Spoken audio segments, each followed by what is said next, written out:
안녕하세요 여러분, 캐피예요. 여러분 혹시 이런 날 있지 않으신가요? 퇴근하고 와서 샤워하기도 싫고 냉장고에 뭐 먹을 거 있나?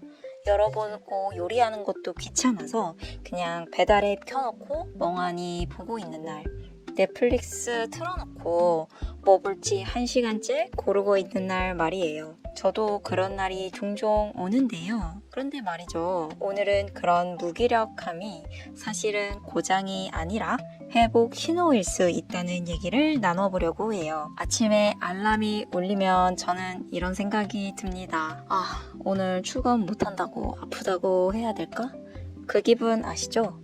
해야 할 일은 잔뜩인데 이불 속은 유난히 따뜻하고 포근해요.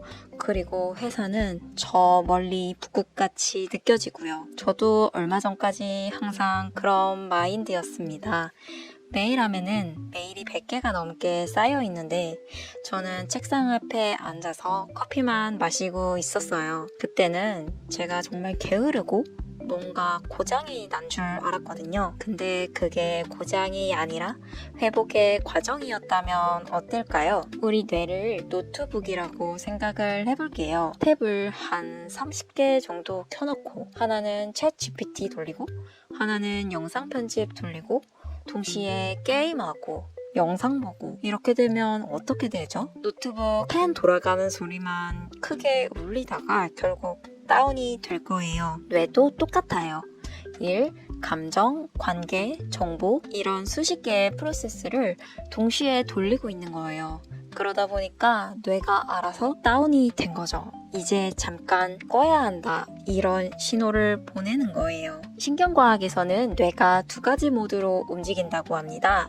첫 번째는 집중 모드, 그리고 두 번째는 확산 모드인데 집중 모드에서는 우리가 일할 때, 보고서 쓰고 회의하고 공부할 때나 시험 준비하고 목표를 세울 때, 그리고 확산 모드에서는 산책할 때, 창밖 멍 때릴 때, 음악 들을 때, 샤워할 때, 잠잘 때 등은 확산 모드예요. 근데 확산 모드는 아무것도 안 하는 상태가 아니라 이 모드에서는 뇌 기억을 정리하고 아이디어를 연결하고 문제의 열쇠를 찾아냅니다. 그래서 여러분, 샤워할 때라던가 밤에 누워서 잠들기 직전에 내가 그렇게 말했으면 안 됐는데 라고 한다거나 그때 내가 이렇게 말했어야 했었는데 라던가 이런 생각들이 떠오르지 않던가요? 그게 다 확산 모드의 힘입니다. 하지만 우리는 집중 모드를 더 중요하게 생각하고 거기에 자신의 시간을 좀 더 쓰려고 합니다. 그렇게 계속 집중 모드만 하다 보면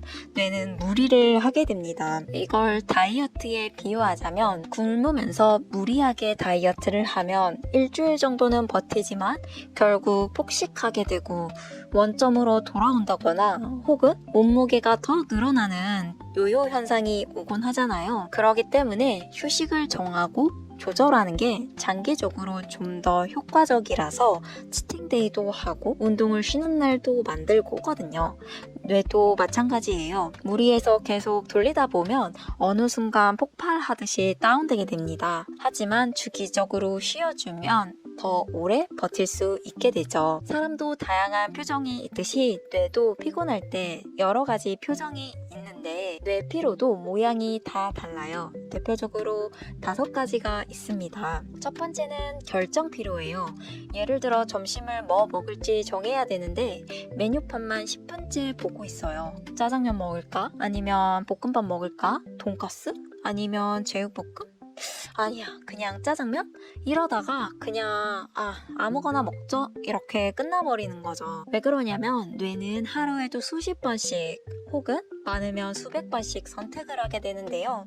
그 에너지가 다 소모되면 작은 결정 하나도 버거워집니다. 이럴 때는 선택지의 폭을 줄이는 게 답이에요. 예를 들어 아침엔 무조건 토스트 하나, 출근할 땐 검은 바지에 흰 티셔츠 이렇게 입기 정해두는 거예요. 루틴을 만들면 내가 아껴둔 에너지를 중요한 일에 쓸 수 있습니다. 두 번째는 감정 피로입니다. 어떤 날은요, 친구가 좋은 소식을 전해줘도 위로를 해줘도 그냥 다 귀찮게 느껴질 때가 있잖아요. 고맙다 이렇게 말하는 것 것도 부담이 돼서 연락 온 카톡을 읽지 않을 때도 있어요. 이거는 뇌가 감정을 소화할 힘이 없는 상태예요. 화가 난다거나 기쁘다거나 슬프다거나 다 감당하기 힘들어져서 일종의 무감각 상태가 되는 거죠. 이럴 때는 감정을 억지로 끌어올리려고 한다거나 말을 억지로 하려고 하지 않고 그냥 무감각의 상태에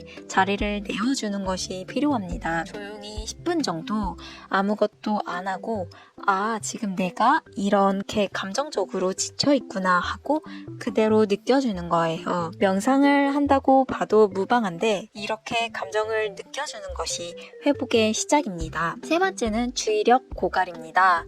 책을 펼쳤는데 몇 페이지 읽고 나서 이런 생각이 들어요. 잠깐, 내가 지금 뭘 읽었지? 메일을 열어서 글자를 읽는데 하나도 머릿속에 들어오거나 생각이 나는 게 없어요.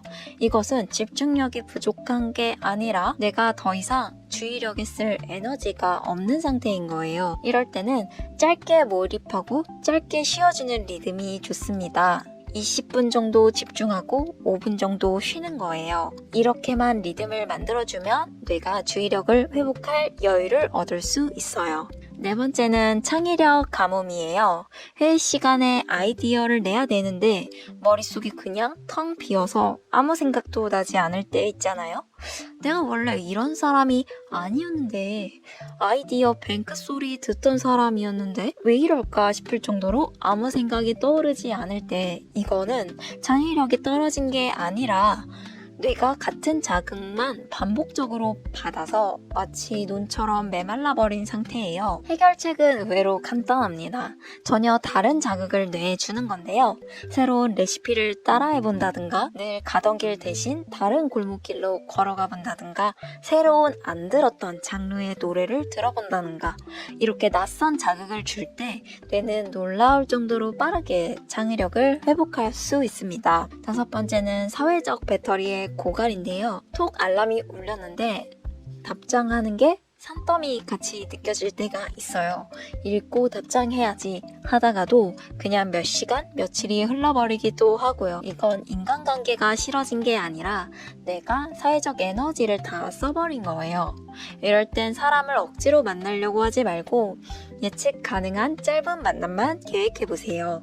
예를 들어 오늘 30분만 같이 산책하자 라던가 오늘 2시부터 3시까지 카페에서 얘기하자 라고 시작과 끝을 분명하게 정해놓고 계획하는 만남이 충전에 도움이 됩니다. 이런 뇌의 피로 증상이 또한 무기력이나 게으름, 무능도 아니에요.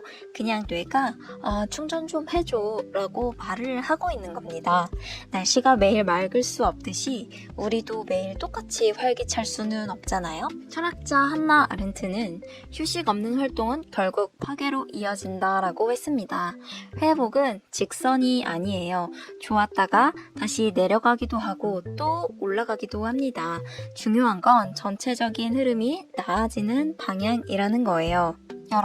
여러분도 휴식이 필요하신가요? 지금부터 여러분의 몸과 마음은 정당한 휴식 모드로 전환될 수 있어요. 이 모드는 종료 버튼도 없고 언제든 필요할 때 자동으로 실행될 거예요. 그럼 오늘도 안녕!